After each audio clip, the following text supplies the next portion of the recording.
안녕하세요. 더 다원 수학 문승환입니다. 제가 오늘 준비한 내용은요. 첫 번째, 한가람고 수학시험의 특징에 대해서 말씀을 드리고, 두 번째, 촬영일 기준 올해죠.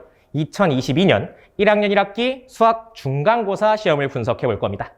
그 다음 세 번째에는 제가 곧 개강하게 될 한가람고 1학년 반에 대해서 설명을 드릴 거고요. 마지막 네 번째, 어떻게 보면 여기가 가장 하이라이트라고 볼 수가 있는데, 제가 그동안 가르쳤던 한가람고 학생들이 이제 입학하게 될, 지금은 예비 고1이겠죠? 우리 학생들에게 꼭 전해주고 싶은 얘기가 있다라고 해서 제가 그 내용들을 수집을 해가지고 정리를 해왔습니다. 그 내용에 대해서 마지막에 설명을 드리도록 할게요. 네, 그럼 제가 준비한 내용 시작해 보겠습니다. 첫 번째, 한가람고 수학시험의 특징입니다. 가장 두드러지는 특징을 제가 두 가지를 준비를 해왔는데요.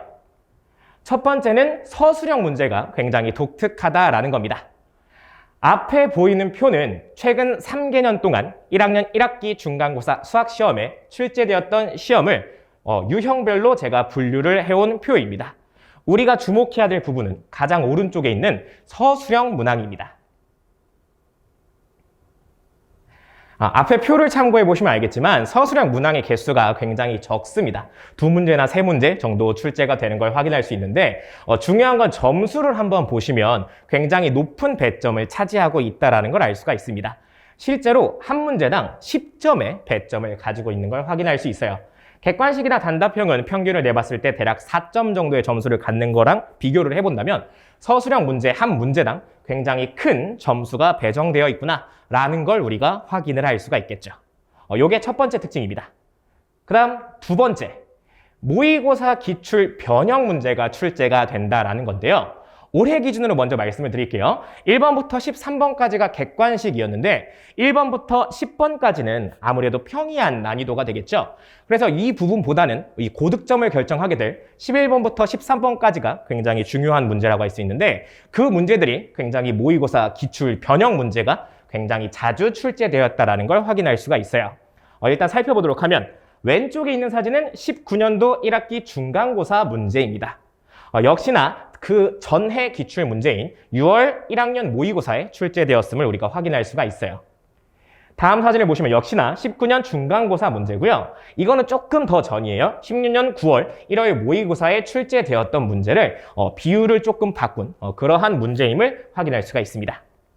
그 다음 19년 역시나 중간고사 문제인데 역시나 그 전년도 6월 1학년 모의고사에 출제되었던 문제를 변형해서 출제했음을 알 수가 있고요.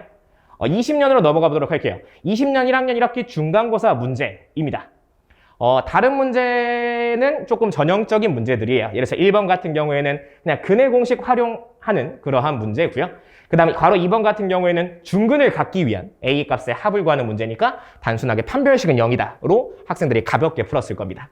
근데 괄호 3번을 보시면 허근을 가진다고 할 때 그 허근에 세제곱이 실수가 된다고 할 때 그때 A 값을 구하여라 뭐 이러한 문제인데 역시나 조금 예전이긴 합니다만 14년 6월 1월 모의고사에 출제되었던 문제를 역시나 변형한 것을 우리가 확인할 수가 있어요. 그 다음 역시나 21년 중간고사 문제를 보시면 제한단 범위에서의 물론 연립이긴 하지만 2차 부등식이 항상 성립할 조건을 묻는 그러한 문제인데 역시나 조금 예전이긴 해요. 15년 6월 고1 모의고사에 출제되었음을 확인할 수가 있고요. 네, 역시나 21년 중간고사 문제 같은 경우에도 그 전해 6월 고1 모의고사에 출제되었음을 알 수가 있어요. 그 다음에 올해 것도 조금 살펴보도록 하겠습니다. 올해 1학년 1학기 중간고사 19번 서술형 1번 문제에 해당하는 문제인데요. 역시나 그 전해에 해당하는 21년 6월 고1 모의고사에 출제되었던 문제를 변형한 문제임을 우리가 확인할 수가 있습니다. 따라서 결론이 뭐냐면 이러한 특징에 따라서 한가람고 수학시험을 잘 대비하기 위한 그럼 시험 대비 전략에 대해서 가볍게 조금 말씀을 드리자면 일단 첫 번째, 서술형 작성하는 연습을 충분히 해야 된다는 겁니다. 아까 초반에 말씀드렸듯이 서술형 문제가 문제 수는 적지만 배점이 굉장히 큰 걸 확인할 수가 있어요. 따라서 서술형 문제를 챙기지 못한다면 당연히 고득점은 맞기가 어렵겠죠. 근데 이 서술형을 연습하라는 게 단순하게 그냥 서술형을 써보는 연습을 해봐라 요 선에서 그치는 게 아니라요. 우리가 아무래도 시험 시간은 50분이라는 제한 시간이 있잖아요. 그 제한 시간 동안 시간 분배를 적절히 해서 서술형도 다 작성을 하고 그다음 서술형이 아닌 객관식과 단답형도 우리가 풀어낼 수 있는 그러한 시간까지도 연습할 수 있는 그러한 총 시험을 연습하라는 그러한 의미로 조금 받아들이시면 좋을 것 같아요. 그 다음 두 번째로는 모의고사 기출문제를 충분히 학습을 해야 된다는 겁니다. 아까 살펴보셔서 알겠지만 결국 고득점을 결정을 하는 어려운 난이도의 문제들은 거의 대부분이 모의고사 기출문제들을 변형해서 출제해야 했음을 우리가 알 수가 있어요. 따라서 결론이 뭐냐면 고득점을 막기 위해선 수학 모의고사 기출문제들을 학습하는 게 필수 사항이 되겠죠. 그 다음 마지막 세 번째도 저는 충분히 강조를 하고 싶은데요. 세 번째는 뭐냐면 필수 유형들의 문제들을 충분히 반복하여 풀기입니다. 고득점을 결정하는 문제들은 대부분 뒤쪽에 배치되어 있고 사실 대부분의 문항을 차지하는 건 고득점 문제가 아닌 어려운 문제들이 아닌 필수 유형들로 가득 차 있습니다. 따라서 결론이 뭐냐면 우리가 고득점 문제에 충분한 시간을 투자하기 위해선 우리가 쉽게 풀 수 있는 필수 유형에 해당되는 문제들을 빠르고 정확하게 풀어 넘어갈 수가 있어야 돼요. 그리고 그러한 능력을 갖추기 위해선 필수 유형, 물론 학생들이 느끼기엔 쉽게 느껴질 수도 있겠지만 그 문제들을 빠르고 정확하게 풀고 넘어가는 그러한 연습이 되어야 하고 그러기 위해선 충분히 반복 학습이 필요하다라는 겁니다. 여기까지가 제가 준비한 첫 번째 파트고요. 이제 두 번째 파트로 넘어갈게요. 두 번째 파트는 올해죠. 2022년 1학년 1학기 중간고사 수학 문제에 대해서 조금 분석을 해보았습니다. 앞에 있는 표는요, 각 문제마다 어떤 유형이었고 어느 단원이며 난이도는 어떻고 점수가 어떤지를 표로 작성한 거고요. 단원별로 문항수는 어떻게 되었는가 그리고 난이도는 어떻게 되었는가를 정리해 놓은 표니까요. 혹시 관심이 있으시다면 잠깐 일시정지해서 한번 보시는 것도 괜찮을 것 같습니다. 우리는 조금 주요 문항들을 위주로 어떤 것들이 변형돼서 출제되었는가를 살펴보도록 하겠습니다. 일단 첫 번째 11번 문제입니다. 11번 문제 같은 경우에는요. EBS 올림포스 고난도 문제에서 식을 아주 조금 바꿔서 출제되었다는 걸 우리가 확인할 수 있었어요.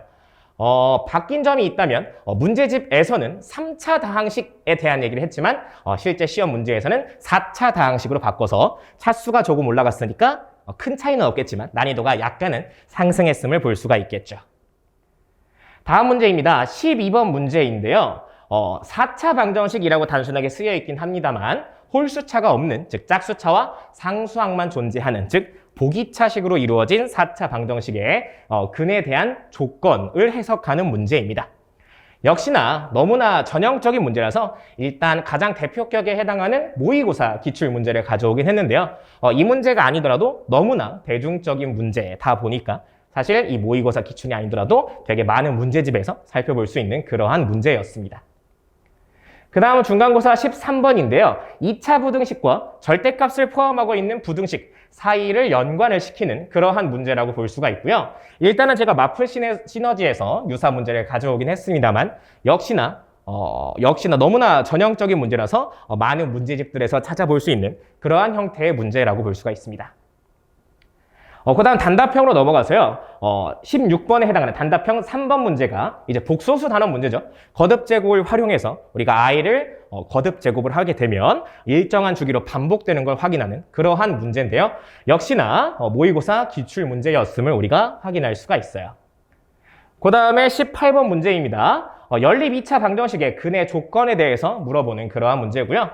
역시나 일단은 최대한 대표성을 띠는 문제를 가져오려고 일단 모의고사 기출 문제를 가져왔는데 역시나 꽤나 전형적인 그러한 문제라고 볼 수가 있어서 되게 많은 문제집들에서 찾아볼 수 있는 문제입니다. 그 다음에 서술형으로 넘어가면요. 서술형 1번 같은 경우에는 우리가 아까 앞에서도 살펴봤거든요. 모의고사 기출 문제임을 확인할 수가 있고요. 마지막 서술형 마지막 문제. 20번에 해당하는 서술형 2번 문제인데요. 역시나 EBS 올림포스 고난도 문제에서 굉장히 유사한 형태를 띠고 있음을 우리가 확인을 할 수가 있어요. 실제로 살펴보면요. 괄호 1번 같은 경우에는 그냥 저 제한된 범위에서의 각각의 범위에서의 ST, 넓이를 구하는 문제고요. 괄호 2번 같은 경우에는 언제 최소값을 갖느냐, 그거를 물어보는 문제인데요. 실제 문제집에서 살펴보면 최소값을 언제 갖느냐 그냥 대놓고 물어보고 있거든요. 그래서 이 한 문제를 단계에 따라서 괄호 1번과 괄호 2번으로 나눈 문제구나 라고 살펴보시면 될 것 같습니다. 따라서 이번 2022년도 1학년 1학기 중간고사 수학 시험을 조금 분석 특징을 말씀을 드리자면 일단 객관식을 먼저 살펴볼게요. 아까 말씀드린 것과 굉장히 유사한데요. 1번부터 10번까지는요. 문제가 평이하고요. 그리고 풀이 또한 굉장히 짧은 것을 제가 확인할 수 있었습니다. 따라서 이 문제 때의 문제를 잘 대비하기 위해선 아까 앞에서도 언급드렸다시피 필수 유형의 문제를요. 단순히 풀고 넘어가는 것이 아니라 여러 번 반복 학습을 통해서 빠르게 풀고 넘어갈 수 있는 그러한 능력을 갖추는 것이 굉장히 중요할 것 같습니다. 그 다음 두 번째 11번부터 13번까지 문제들은요. 아이디어가 필요한 문제기는 하나 풀이가 굉장히 길지 않은 것을 확인할 수 있어요. 따라서 결론이 뭐냐면 여러 문제를 접해봄을 따라서 만약에 우리가 시험장에서 그 문제를 맞닥뜨렸다면 우리가 쉽게 풀고 넘어갈 수가 있겠죠. 그 다음 단답형으로 넘어가면요. 난이도가 하부터 상까지 굉장히 다양한 난이도로 출제가 되었습니다. 그 다음 서술형 문제 같은 경우에는 아까도 말씀드렸지만 배점이 굉장히 크고 많은 풀이를 요구하고 있습니다. 그러한 특징을 보임을 알 수가 있고요. 그 다음 네 번째, 이 특징이 굉장히 중요할 것 같은데 아까 앞에서도 제가 자꾸 언급을 했지만 새로운 유형의 문제는 사실 출제가 되지 않았습니다. 따라서 결론이 뭐냐면 한가람고 시험을 잘 대비하기 위해선 결국 수학적인 능력을 키워내는 것도 중요하겠지만 그동안 출제가 되었던 문제집이 될 수도 있고 혹은 모의고사 기출이 될 수도 있겠죠. 얘네들을 탄탄하게 대비하는 것이 조금 더 중요한 시험이 아닐까라고 말씀을 드리고 싶습니다. 여기까지가 이제 시험에 대한 얘기가 되겠고요. 세 번째, 제가 곧 개강을 하게 된 한가람고 반에 대해서 설명을 드리도록 하겠습니다. 일단 한가람고 반 같은 경우에는요. 제가 3월 5일에 개강을 하게 될 겁니다. 그래서 수업하는 시간은 목요일 저녁 시간과 일요일 아침 시간이 될 거예요.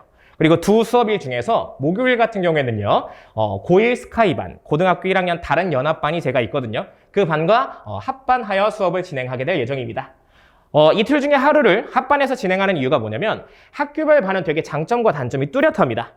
장점은 그 학교에 특화된 그러한 수업을 진행을 할 수가 있지만 단점은 뭐가 있냐면 요즘 아이들 표현을 빌려서 되게 고이게 됩니다. 아무래도 같은 학교 친구들을 계속 바라보다 보니까요. 분위기도 쉽게 흐려질 수가 있고요. 그 다음에 자기 학교에만 너무 맞춰지다 보니까 아이들이 더 성장을 하려고 하지 않아요. 무슨 얘기냐면 아이들이 결국 수능까지 봐야 되고요. 결국 어려운 문제도 충분히 소화해낼 수가 있어야 되는데 학교 시험이 쉽다는 이유로 거기까지 도전하려고 하진 않아요. 따라서 다른 학교 학생들의 자꾸 마주침을 통해서 내가 요 정도까지 능력을 끌어올려야겠구나 라는 도전의식을 심어주기 위해서 이틀 중에 하루는 합반해서 진행을 할 겁니다. 당연히 수업을 진행하게 되는 내용은 수학상 내신 대비를 하게 될 거고요. 수업에 사용할 교재는 자체 교재로 수업을 진행을 할 거예요. 자체 교재는 내신 기출 문제들로 구성이 될 예정입니다. 그리고 개인별로 시중 문제집이 과제로 나갈 예정입니다. 아무래도 개강이 조금 늦죠. 아무래도 학교가 확정되고 나야 학교별 반을 개강을 할 수 있다 보니까 부득이하게 3월에 개강을 하게 되었는데요. 그래서 제가 일단 어머니들께 추천드리고 싶은 건 뭐냐면 개강이 3월이라 그 전까지 우리 아이들이 놀고 있을 수는 없잖아요. 그래서 제가 겨울방학 때 개강을 하게 되는 특강에 대해서 안내를 조금 드리도록 하겠습니다. 일단 1월에는 수학상 실력 특강이 진행될 거고 2월에는 수학하 실력 특강이 진행이 될 겁니다. 둘 다 수업 요일은 월요일, 수요일, 금요일 1시 반부터 5시 반까지 진행이 될 예정이고요. 아래에 있는 표는 제가 수업을 진행하게 될 수업 스케줄 표이다 라고 보시면 될 것 같습니다. 이 특강을 신청을 해서 1, 2월도 조금 알차게 보내는 것이 우리 아이들이 중요하지 않을까라고 생각을 합니다. 여기까지가 제가 이제 진행을 하게 될 그런 반에 대한 수업 안내 내용이고요. 마지막 네 번째. 선배들이 이제 꼭 전하고 싶었다고 했던 그러한 말들에 대해서 말씀을 드리도록 하겠습니다. 일단 사실 이 내용을 넣을까 말까 굉장히 많은 고민을 했어요. 왜냐면 아무래도 학생들 입을 통해서 전해진 내용이다 보니까 사실 정답은 아니거든요. 그리고 학생들이 그냥 후배들한테 하고 싶은 얘기다 보니까 수학 내용뿐만 아니라 사실 다른 과목들의 내용들도 어느 정도 조금 실려 있어요. 그러다 보니까 제가 되게 이 내용을 하는 게 굉장히 조심스럽습니다. 그러니까 그냥 애들 입을 통해서 나온 내용이고 공식적인 내용은 아니라는 점. 그래서 아닐 수도 있지만 그래도 제가 가르쳤던 우리 아이들이 꼭 전해주고 싶다라고 해서 제가 부득이하게 이 파트를 조금 만들어 봤습니다. 네, 그럼 이제 이 내용들에 대해서 시작하도록 할게요.